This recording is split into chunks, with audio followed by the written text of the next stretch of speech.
اور اتنا پڑھا لکھا نہیں ہوں کہ آپ کی یہ عالمانہ گفتگو سمجھ سکوں۔ میں دراصل مقتول کے بارے میں وہی عرض کر رہا تھا۔ نریش کمار نے اس کی بات کاٹ دی۔ دراصل ہر آدمی میں جہاں اچھائیاں ہوتی ہیں وہیں کچھ خامیاں بھی ہوتی ہیں۔ مقتول عبد الوکیل بھی اس سے مبرہ نہیں تھا۔ آپ کی بات سے کوئی مطلب واضح نہیں ہوا۔ کیا مقتول کسی اخلاقی برائی میں ملوث تھا؟ ہاں، عورت اور شراب اس کی کمزوری تھی۔ یہ پہلو عام لوگوں سے نظروں سے پوشیدہ تھا۔ عورت اور شراب۔ انسپکٹر کے منہ میں پانی بھر آیا۔ ہونٹ چڑھتا ہوا بولا، مقتول سے آپ کی آخری ملاقات کب ہوئی تھی؟ 1 ماہ قبل۔ کیا مطلب؟ انسپکٹر چونکا۔ اس دوران میں آپ ایک دوسرے سے کیوں نہیں ملے؟ کوئی خاص بات نہیں تھی، بس ذرا ناچاکی ہو گئی تھی۔ ناچاکی کی وجہ پوچھ سکتا ہوں؟ نریش کمار نروس سا ہو گیا، کہنے لگا، ایک لڑکی کا معاملہ تھا۔ لڑکی کا معاملہ؟ انسپکٹر پھر بے چین نظر آنے لگا۔ ذرا تفصیل بتائیے۔ کوئی خاص تفصیلات نہیں، نریش کمار نے جواب دیا۔ روزی ہمیں ساحل سمندر پر ملی تھی۔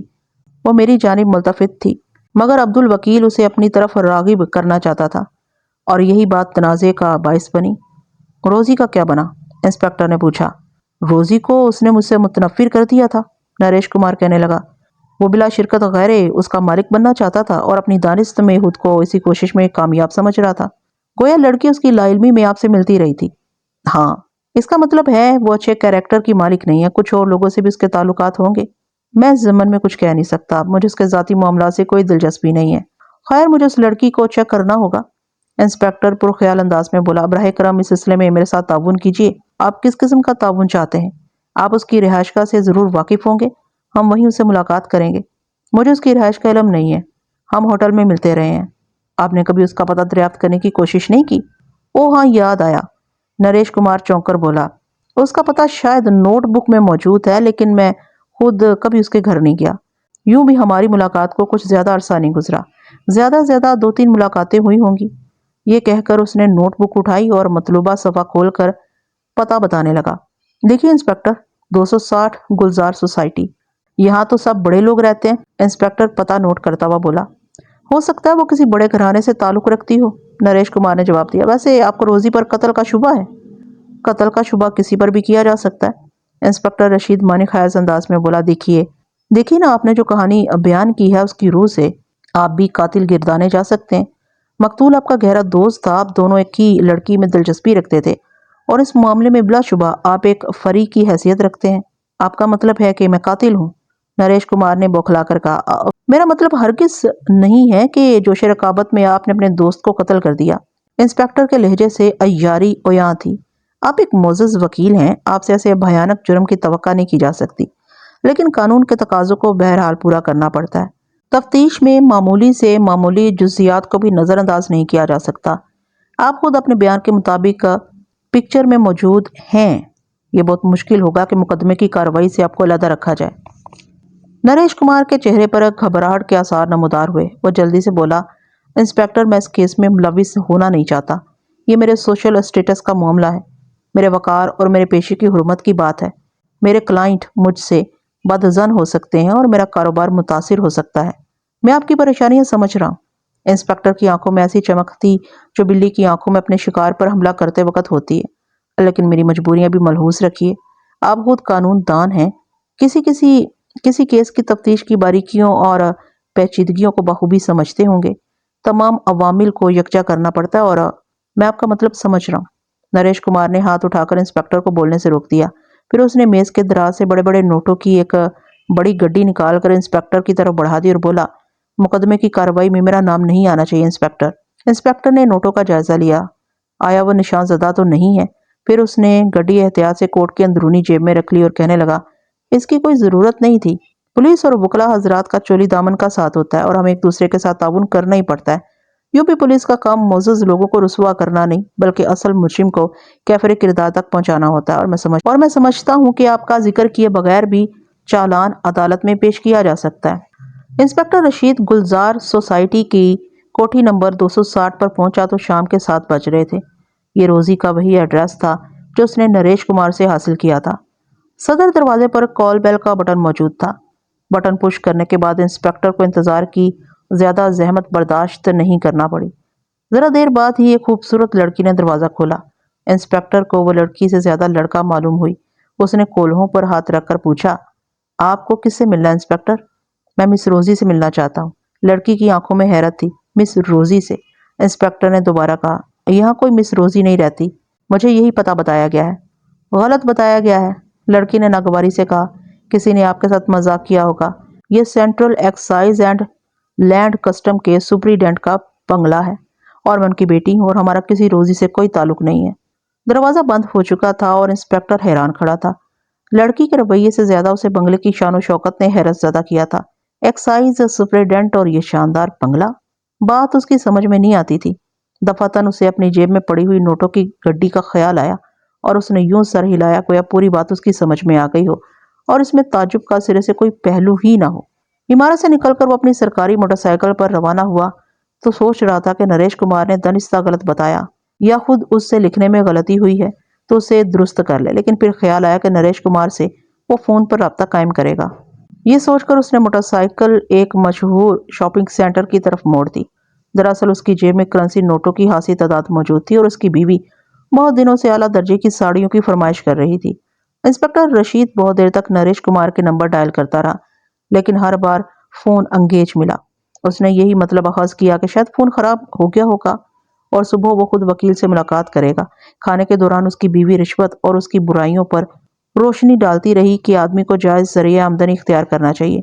ساتھ ہی اس نے اس بات کی نشاندہی بھی کی کہ پڑوس کے ہیڈ محرر کی بیوی نے جو سونے کا ہار بنوایا ہے وہ اپنی مثال آپ ہے، اور یہ کہ اگر ہار نہیں تو کم سے کم اسے ایک لاکٹ ہی بنوا دیا جائے۔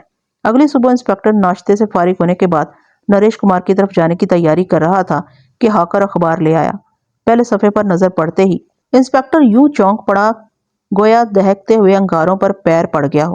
صفحہ اول کے تیسرے کالم میں نریش کمار کی تصویر موجود تھی، اور دو کالمی خبر کچھ اس طرح تھی۔ شہر کے مشہور بیرسٹر نریش کمار کو نامعلوم افراد نے گولی مار کر ہلاک کر دیا۔ خبر پڑھ کر انسپیکٹر پر کچھ دیر کے لیے سکتے کی سی کیفیت طاری ہو گئی۔ اسے یقین نہیں آ رہا تھا کہ نریش کمار قتل ہو چکا ہے، لیکن جو اخبار اس کے ہاتھ میں تھا وہ ملک کا ایک بڑا معتبر جریدہ تھا۔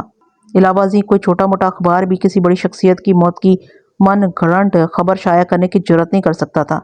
بہرنو نریش کمار کے قتل پر افسوس کرنے سے زیادہ اسے خوشی اس بات کی تھی کہ واردات اس کے علاقے میں نہیں ہوئی تھی اور تفتیش کی ذمہ داریوں سے بچ گیا تھا۔ چنانچہ اس نے یہ سوچنے کی زحمت گوارا نہیں کی کہ قاتل کون ہے اور قتل کے محرکات کیا ہو سکتے ہیں۔ البتہ اس کی موٹی عقل میں یہ بات ضرور سما گئی کہ نریش کمار کا قتل بھی اس کے دوست عبد الوکیل کے قتل کے سلسلے کی ایک کڑی ہے۔ یکے بعد دیگرے شہر کے دو نامور وکیلوں کی ہلاکت پر بار ایسوسی ایشن نے سخت غم و غصے کا اظہار کیا اور انتظامیہ پر کڑی نکتہ چینی کی، جو قاتلوں کو پکڑنے میں ابھی تک ناکام رہی تھی۔ اخبارات نے بھی خوب واویلا مچایا اور عوام کے دیگر طبقوں سے بھی شدید رد عمل کا اظہار کیا گیا۔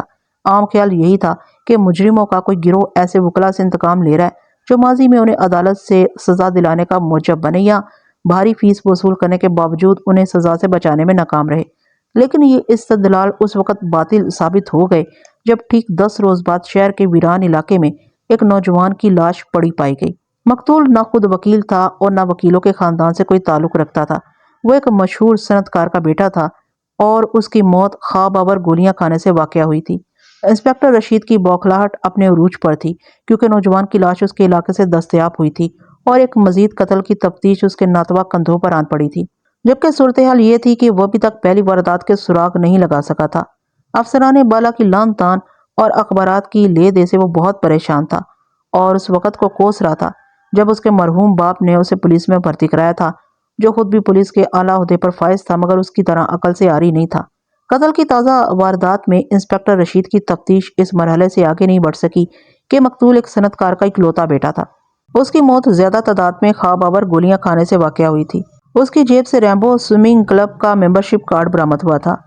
لاکھ کنج فہم سہی، بہرنو وہ ایک پولیس آفیسر تھا اور کم سے کم قتل کی تینوں وارداتوں کی اس یکسانیت اور مطابقت پر ضرور چونکا کہ تمام مقتولین کی جیب سے کسی کلب یا سوئمنگ پول کا ممبرشپ کارڈ ضرور برآمد ہوا تھا۔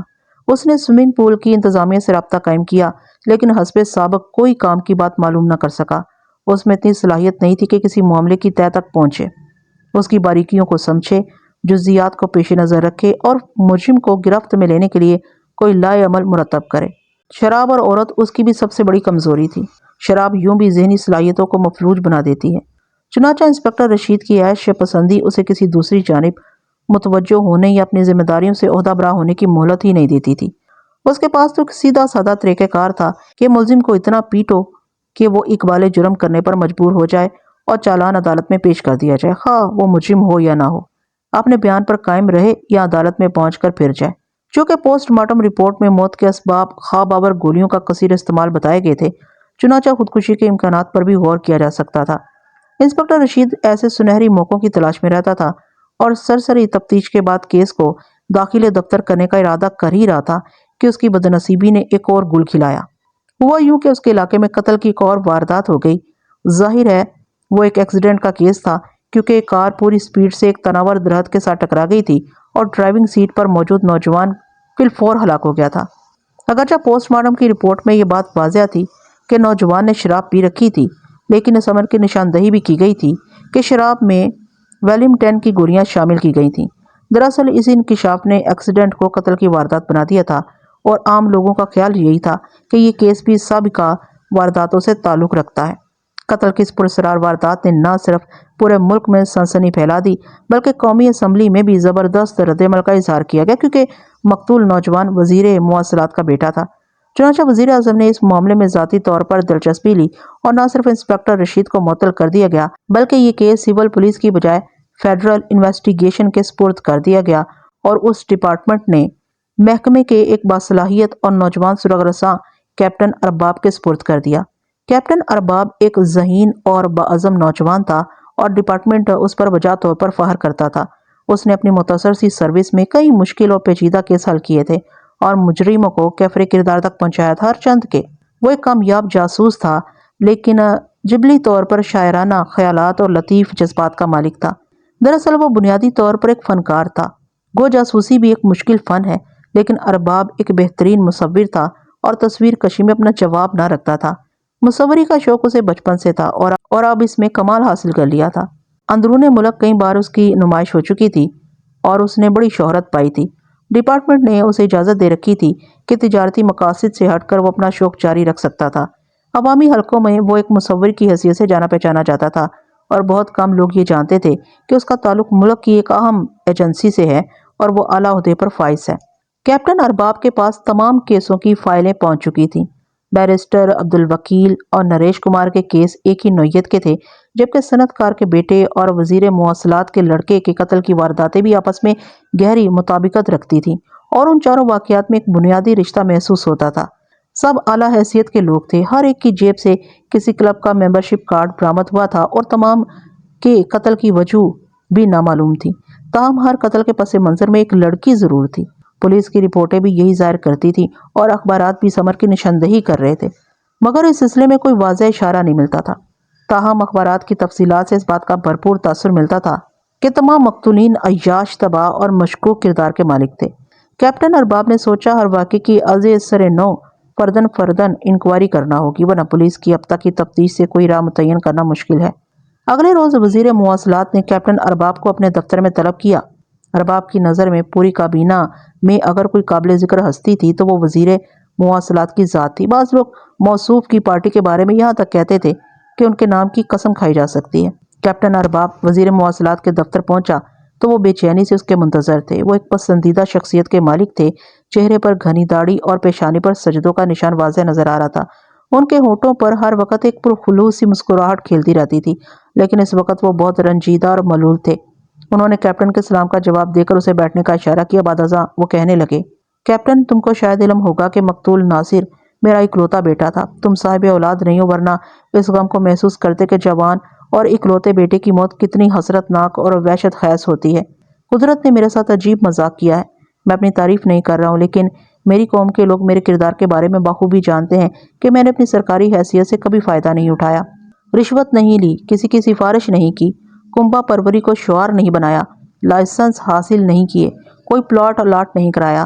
میرے ساتھی وزیر مجھے بدھو اور بے وقوف کہتے ہیں، میرا مذاق اڑاتے ہیں۔ میں ان کی باتوں کا برا نہیں مانتا۔ میں سمجھتا ہوں کہ وہ مجھے بدھو اور بے وقوف نہیں کہہ رہے، بلکہ غیر دانستہ طور پر عظیم اور عظیم تر کا خطاب دے رہے ہیں۔ جناب والا، کیپٹن ارباب نے مؤدبانہ لہجے میں کہا، آپ کے کردار کی عظمت اور بلند اخلاقی سے کون واقف نہیں؟ پوری کابینہ میں محض آپ کی ذات ہے جو اپنے دل میں قوم کا سچا درد رکھتی ہے۔ آپ سیاست کے میدان میں مشعل راہ ہیں۔ اگر حکومت کی سطح کے تمام لوگ آپ کے کردار کو اپنا لیں تو اس قوم کے تمام دکھ درد دور ہو جائیں۔ عوام بھی میں جیسا کچھ بھی ہوں۔ وزیر موصوف نے کیپٹن کو مزید تعریف سے روک دیا۔ اپنی اولاد کو بھی اپنا پرتو دیکھنے کا خواہش مند تھا، لیکن میری بھرپور توجہ اور اعلیٰ تربیت کے باوجود وہ غلط سوسائٹی کا شکار ہو گیا۔ مجھے یہ کہتے ہوئے شرم آتی ہے کہ عیاشی، قمار بازی، بے راہ روی، غرض کوئی ایسی برائی نہیں تھی جو اس میں موجود نہ ہو۔ میں نے اسے کئی بار آگ کرنے کی دھمکی دی تھی، مگر اسے راہ راست پر لانے کے لیے میری کوئی کوشش کامیاب ثابت نہیں ہوئی اور بالآخر وہ اپنے انجام کو پہنچ کر رہا۔ بہرکیف وہ اچھا تھا یا برا میرا خون تھا، میں چاہتا ہوں کہ تم جلد اس کے قاتلوں کا سراغ لگانے کی کوشش کرو۔ اس نوعیت کی چند وارداتیں پہلے بھی ہو چکی ہیں اور اب یہ تمہارا کام ہے کہ کوئی اس جنونی قاتل کا نشانہ نہ بنے۔ میری کوشش یہی ہوگی کہ قاتل کو جلد از جلد قانون کی گرفت میں لے آؤں۔ کیپٹن ارباب نے کہا، آپ مقتول ناصر کے بارے میں کچھ اور بیان کرنا پسند فرمائیں گے؟ میرے پاس کہنے کے لیے کچھ نہیں، دل کھول کر تمہارے سامنے رکھ دیا ہے۔ وزیر مواصلات غمزدہ لہجے میں کہنے لگے، تم اس کے دوستوں سے مزید معلومات حاصل کر سکتے ہو۔ وہ شہر کے کئی نائٹ کلبوں کا ممبر تھا۔ یہ ملک کے ایسے گھناؤنے ادارے ہیں جہاں ہر برائی فروغ پاتی ہے۔ تم وہیں سے اپنی تفتیش کا آغاز کرو۔ بہت ممکن ہے کہ ناصر کا قتل رقابت کا نتیجہ ہو۔ کلب کی انتظامیہ اس سلسلے میں ضرور کچھ جانتی ہوگی۔ کیپٹن ارباب نے وزیر موصوف کی ہدایت پر عمل کرنے کا وعدہ کیا اور اجازت طلب کر کے رخصت ہو گیا۔ شہری ہوا بازی کے محکمے کے سربراہ کا لڑکا، جس کی مونچھیں چنگیز خان سے مشابہ تھیں اور جس کا منحنی وجود عدم وجود کے برابر تھا، کیپٹن ارباب کے سامنے بیٹھا ہوا برے برے منہ بنا رہا تھا۔ کیپٹن نے اسے سگریٹ پیش کی اور دوستانہ لہجے میں پوچھا، آپ کا نام شیخ شمشاد ہے؟ ہاں جی، یہی میرا نام ہے۔ وزیر مواصلات کے بیٹے مقتول ناصر سے آپ کے گہرے تعلقات تھے۔ آپ اس کی نجی زندگی کے بارے میں بہت کچھ جانتے ہوں گے۔ ہاں۔ آپ نے ناصر کو آخری بار کب اور کہاں دیکھا تھا؟ شبستان کے فلور پر۔ وقوعہ کی شب؟ ہاں۔ اس کے ساتھ کوئی اور بھی تھا؟ ایک لڑکی تھی۔ لڑکی؟ کیپٹن چونکا، اس کا نام روزی تو نہیں تھا؟ نہیں، اس کا نام نادرہ تھا۔ نادرہ؟ کیپٹن نے پرخیال انداز میں کہا، وہ ناصر کے پرانے واقف کاروں میں سے تھی۔ اور نہیں، اسے گزشتہ روز وہ ناصر کے پرانے واقف کاروں میں سے تھی۔ نہیں، اسے گزشتہ چند روز سے ناصر کے ساتھ دیکھا گیا تھا۔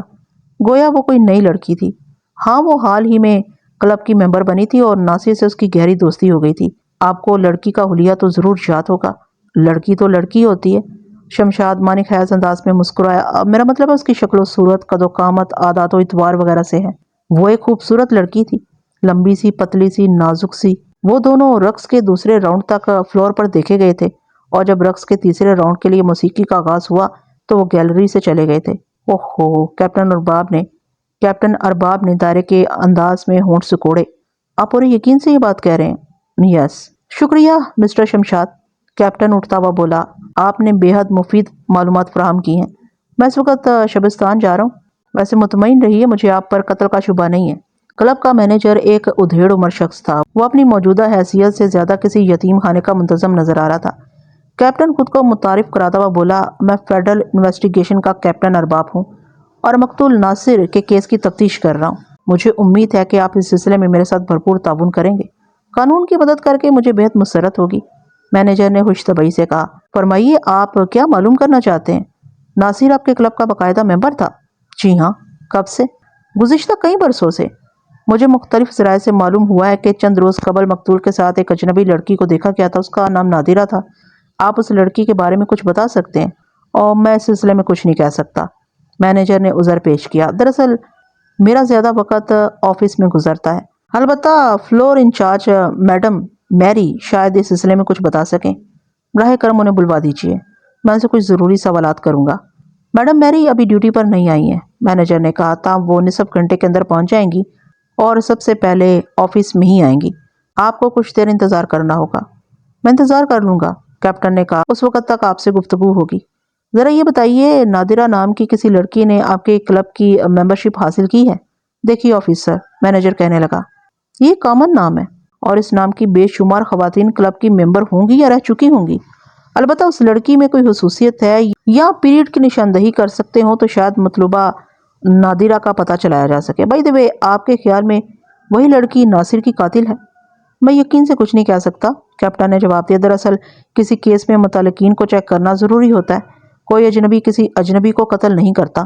قتل کی واردات کے لیے تعلق اور واسطے کی ضرورت ہوتی ہے۔ اس کے بعد وجوہ اور ان عوامل کا پتہ چلانا ضروری ہوتا ہے جو قتل کا موجب بنے۔ خیر آپ ممبرشپ کے پیریڈ کی بات کر رہے تھے تو میں اس کی واضح نشاندہی کر سکتا ہوں۔ نادرہ گزشتہ ایک ہفتے کے دوران کلب کی ممبر بنی ہے۔ ویری گڈ، اگر یہ بات ہے تو بہت آسانی سے مطلوبہ لڑکی کا پتہ چلایا جا سکتا ہے، مینیجر نے کہا۔ پھر اس نے مستقل ممبران کا رجسٹر اٹھایا اور اوراق گردانی کرنے لگا۔ وہ تقریباً 10 منٹ اس کام میں مصروف رہا۔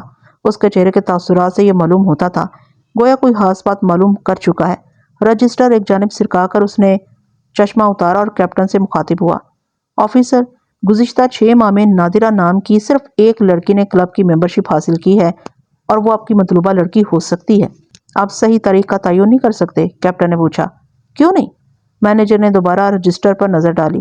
وہ گزشتہ ہفتے کلب کی ممبر بنی ہے۔ اوہو، کیپٹن چونکا۔ آپ کے پاس اس کی تصویر ہوگی؟ جی نہیں، ہمارے ہاں ممبرشپ فارم کے ساتھ تصویر لگانے کا قاعدہ نہیں ہے۔ یہ ذرا غیر مہذب سی بات ہے۔ دیکھیے نا، ہم پولیس کا ڈپارٹمنٹ تو نہیں چلا رہے ہیں نا۔ یقیناً یقیناً، کیپٹن نے تائید کی۔ ویسے آپ کے کلب میں کسی نئے ممبر کو انٹروڈیوس کرانے کا قاعدہ تو ضرور ہوگا۔ جی ہاں، ذرا بتائیے نادرہ کو کس نے متعارف کرایا تھا؟ مینیجر نے ممبرشپ کا فائل اٹھایا اور متعلقہ کالم پر نظر ڈال کر کہا، نادرہ کو خود مقتول ناصر نے انٹروڈیوس کرایا تھا۔ اس کی رہائش کا پتہ بھی ممبرشپ فارم پر موجود ہوگا؟ جی ہاں، ہر ممبر کا مکمل پتہ ہمارے پاس موجود رہتا ہے۔ مینیجر نے پھر ممبرشپ فارم پر نظر ڈالی۔ پتہ نوٹ کر لیجئے، 48 سلور اسکوائر۔ ممبرشپ فارم بھرنے کا آپ کے یہاں کیا قاعدہ ہے؟ کیپٹن نے پتہ نوٹ کرتے ہوئے پوچھا۔ میں سمجھا نہیں۔ مینیجر وضاحت طلب نظروں سے اسے دیکھنے لگا۔ میرا مطلب ہے کہ فارم خود ممبر فل اپ کرتا ہے یا انتظامیہ کی طرف سے اس کا کوئی انتظام ہے؟ جی نہیں، ممبر کو خود فارم بھرنا پڑتا ہے۔ اس کا مطلب ہے اس فارم پر جو ہینڈ رائٹنگ ہے وہ نادرہ کی ہے؟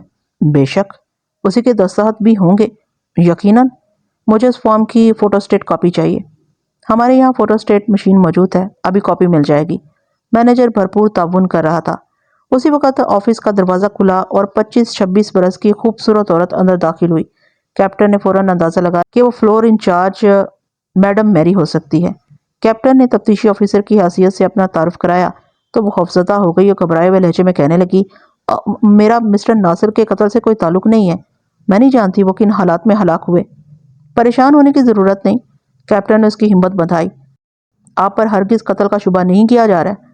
حقیقت یہ ہے کہ آپ چونکہ فلور انچارج ہیں اور وہاں پہنچنے والے جوڑوں کے قریب رہتی ہیں، اس لیے کچھ ایسی باتیں ضرور جانتی ہوں گی جو آپ کے لیے معمولی مگر میرے لیے اہم ہو سکتی ہیں۔ لیکن مجھے کچھ بھی تو معلوم نہیں ہے۔ وہ بدستور خوفزدہ تھی۔ میں نے کلب کے ممبران سے کبھی زیادہ میل جول نہیں رکھا۔ پلیز آپ پرسکون رہیے، کیپٹن ارباب نے پھر اطمینان دلایا۔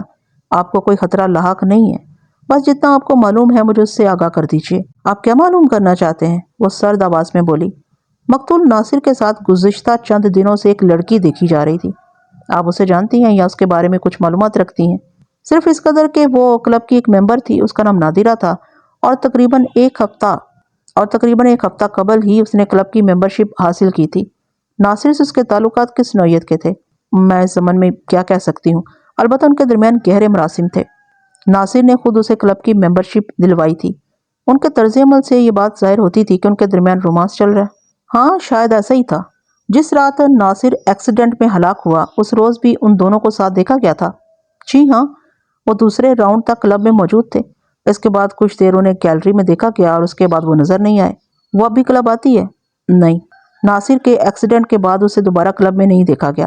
اوہو، کیپٹن ارباب فکر انگیز لہجے میں بولا۔ دیکھیے کتنی اہم بات بتائی ہے آپ نے۔ اسی نوعیت کی معلومات پولیس کو مجرم تک پہنچانے میں مددگار ثابت ہوتی ہیں۔ خیر، آپ اس لڑکی کا حلیہ بتا سکتی ہیں؟ وہ بہت خوبصورت اور نازک اور دراز قد تھی۔ وہ جب تک کلب میں موجود رہتی تھی بہت سے نوجوان اس کے گرد منڈلاتے رہتے تھے، مگر نادرہ ناصر کے سوا کسی کو لفٹ نہیں دیتی تھی۔ آپ اسے دوبارہ دیکھیں گی تو پہچان لیں گی؟ کیوں نہیں، اگر اس کی تصویر دکھائی جائے، میں تصویر سے بھی شناخت کر لوں گی۔ گڈ، کیپٹن ارباب اٹھ کھڑا ہوا۔ میں اس تعاون کے لیے بہت مشکور ہوں اور شاید ایک بار پھر اور زحمت دوں گا جب نادرہ کی تصویر شناخت کرانے آؤں گا۔ تصویر؟ مینیجر حیران رہ گیا۔ آپ کے پاس نادرہ کی تصویر موجود ہے؟ نہیں، پھر آپ کس چیز کی شناخت کروائیں گے؟ میں خود اس کی تصویر بناؤں گا۔ آپ؟ مینیجر کی حیرت دو چند ہو گئی۔ ہاں، میں مصور بھی ہوں۔ مصور ہونا ایک الگ بات ہے، مینیجر کہنے لگا، اور یہ ایک ناممکن امر ہے کہ کسی ایسی شخص کی تصویر بنائی جائے جسے کبھی دیکھا نہ ہو۔ میں نادرہ کی تصویر تخلیق کروں گا، ترتیب دوں گا۔ کیپٹن نے وضاحت کی۔ تعجب ہے؟ مینیجر بدستور حیران تھا اور کیپٹن ارباب اسے متجب چھوڑ کر دفتر سے باہر نکل آیا تھا۔ کیپٹن ارباب کو اس کیس میں بہت مشکل پیش آ رہی تھی۔ وہ کافی دیر سے کیس کے تانے بانے میں الجھا ہوا اور کسی نتیجے پر پہنچنے کی کوشش کر رہا تھا۔ بہرکیف ایک ہفتے کی کاوش اور تحقیق و تفتیش کے بعد وہ اس نتیجے پر پہنچ گیا کہ قتل کی تمام وارداتوں میں ایک خوبصورت نازک اندام اور دراز کا لڑکی ملوث ہے، جو مختلف کلبوں میں مختلف ناموں سے جاتی رہی ہے، کبھی روزی کے نام سے، کبھی نادرہ کے نام سے اور کبھی کسی اور فرضی نام سے۔ کیپٹن ارباب اب تک کی تفتیش اور پولیس رپورٹ کی روشنی میں شروع سے کیس کے تمام پہلوؤں پر غور کرنے لگا۔ پہلا قتل ایک مشہور بیرسٹر عبد الوکیل کا ہوا تھا اور اسے وہ لڑکی ساحل سمندر پر روزی کے نام سے ملی تھی۔ مقتول کا دوست اور ہم پیشہ نریش کمار بھی اسی خوبصورت ناگن کا شکار ہوا۔ لڑکی سے اس کے تعلقات بھی تھے اور اسی نے انسپکٹر رشید کو لڑکی کی نشاندہی بھی کی تھی۔ تیسرا قتل ایک صنعت کار کے بیٹے کا ہوا۔ لڑکی سے اس کی ملاقات ریمبو کلب کے تالاب پر ہوئی تھی اور بالآخر وہ بھی پراسرار طور پر ہلاک ہو گیا۔ قاتل کا چوتھا اور آخری شکار وزیر مواصلات کا بدکماش بیٹا تھا۔ ناصر سے وہ شبستان میں نادرہ کے روپ میں ملی اور اسے بھی ٹھکانے لگا دیا۔ قابل ذکر بات یہ تھی کہ چاروں مقتولین اونچے طبقے سے تعلق رکھتے تھے اور فطرتاً عیاش طبع تھے۔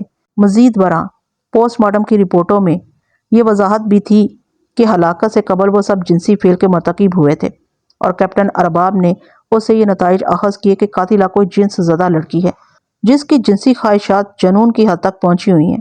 وہ عیاش نوجوانوں کو دام حسن میں پھانس کر گھر لے جاتی ہے اور چونکہ کسی معزز گھرانے سے تعلق رکھتی ہے اس لیے افشائے راز کے خیال سے اپنے شکار کو قتل کر دیتی ہے۔ کیپٹن ارباب کے سامنے مسئلہ یہ تھا کہ مجرم کا سراغ لگانے کے لیے کیا حکمت عملی اختیار کی جائے۔ مشکل یہ تھی کہ واردات کے بعد دوبارہ وہ اس کلب میں نہیں دیکھی جاتی تھی جہاں سے کسی نوجوان کو پھانس کر لے جاتی تھی، جبکہ کم و بیش 1 کروڑ کی آبادی والے شہر میں کسی لڑکی کی تلاش کرنا تقریباً ناممکنات میں سے تھا۔ کیپٹن نے ہائی لائٹ کلب کی انتظامیہ سے بھی رابطہ قائم کیا تھا لیکن کوئی خاص بات معلوم نہ ہو سکی۔ مینیجر نے وہی کچھ بیان کیا جو اسے پہلے سے معلوم تھا، یعنی مقتول بیرسٹر کے ساتھ ایک خوبصورت لڑکی دیکھی گئی تھی جو چند روز قبل ہی کلب کی ممبر بنی تھی اور بیرسٹر کے قتل کے بعد اسے دوبارہ نہیں دیکھا گیا۔ دوسری جانب مقتول ناصر کے دوست شیخ شمشاد اور شبستان کی فلور انچارج میڈم میری نے بھی اسی قسم کا بیان دیا تھا کہ وقوعہ کی شب رقص کے تیسرے راؤنڈ کی موسیقی شروع ہوتے ہی ناصر اور وہ پراسرار لڑکی دونوں گیلری سے اٹھ کر چلے گئے تھے۔ علاوہ ازیں کیپٹن ارباب میڈم میری کے بتائے ہوئے پتے پر نادرہ کے گھر پہنچا تو وہی صورتحال پیش آئی جس کی اسے توقع تھی۔ سلور اسکوائر کا apartment number 38 Hague additional session جج کی رہائش گاہ تھی اور یہ لوگ نادرہ نامی کسی لڑکی کے وجود سے لا علم تھے۔ پولیس کی نامکمل تفتیش سے بھی یہی بات ظاہر ہوتی تھی۔ مقتول بیرسٹر کے ساتھ دیکھی جانے والی لڑکی روزی کا نام و پتہ بھی فرضی تھا۔ مقتول انسپکٹر رشید اسی کی تلاش میں جب گلزار سوسائٹی کے بنگلہ نمبر 260 پہنچا تو معلوم ہوا کہ در حقیقت وہ superintendent of central excise and land custom کی رہائش گاہ ہے اور ان لوگوں کا بھی روزی نام کی کسی لڑکی سے کوئی تعلق نہیں ہے۔ ہر چند کے قتل کی تمام وارداتوں میں مکمل یکسانیت تھی اور ایک خوبصورت لڑکی پس منظر میں موجود تھی جس سے یہی نتیجہ آز کیا جا سکتا تھا کہ چاروں قتل ایک ہی سلسلے کی کڑی ہیں۔ لیکن کیپٹن اس پہلو پر غور کیے بغیر نہ رہ سکا کہ بہت ممکن ہے واقعات کی مطابقت محض اتفاق ہو اور قتل کی تمام وارداتوں میں کسی لڑکی کا سرے سے کوئی وجود ہی نہ ہو بلکہ قاتل کوئی مرد ہو اور قتل کی تہہ میں کوئی اور ہی راز پوشیدہ ہو۔ بہرنو حقائق و شواہد کی روح سے کسی لڑکی کو یکسر نظر انداز نہیں کیا جا سکتا تھا اور تفتیش کا رخ تبدیل کرنا اس وقت تک مناسب نہیں تھا تا وقت کہ کوئی دوسرا شخص مجرم کی حیثیت سے پیش منظر میں نہ آئے۔ مگر مشکل یہ تھی کہ اس پراسرار لڑکی کو کیسے اور کہاں تلاش کیا جائے اور اس کی شناخت کس طرح ممکن ہو۔ بہرکیف کیپٹن مایوس نہیں تھا، اس کے پاس ایک آخری طریقہ کار تھا کہ وہ اپنے فن مصوری کو استعمال میں لائے۔ اس کے ذہن میں ایک انوکھا خیال تھا اور کامیابی کی 100% امید تھی۔ کیپٹن ارباب کی ماہرانہ انگلیاں بہت تیزی سے کاغذ کی سطح پر حرکت کر رہی تھیں۔ وہ ایک خوبصورت لڑکی کا اسکیچ تھا جو تیزی سے مکمل ہو رہا تھا۔ تقریباً 2 گھنٹے بعد کاغذ پر ایک حسین لڑکی کے نقش ابھر آئے تھے۔ کیپٹن چند ثانیے مختلف زاویوں سے تصویر کا جائزہ لیتا رہا، پھر مطمئن ہو کر تصویر ایک جانب رکھ دی۔ اس نے سگریٹ جلا لی اور دوسرا کاغذ اٹھا لیا۔ کچھ دیر بعد اس کے ہاتھ پھر کاغذ کی سطح پر تھرک رہے تھے۔ اب وہ ایک دوسری تصویر بنا رہا تھا، اگرچہ وہ بھی ایک خوبصورت لڑکی کا اسکیچ تھا مگر پہلی تصویر سے بالکل مختلف۔ 2-2.5 گھنٹے میں وہ تصویر بھی مکمل ہو گئی۔ اب وہ تیسری تصویر بنا رہا تھا۔ غرض شام تک اس نے 6 تصویریں مکمل کر لیں۔ وہ سب تصوراتی شبیہیں تھیں۔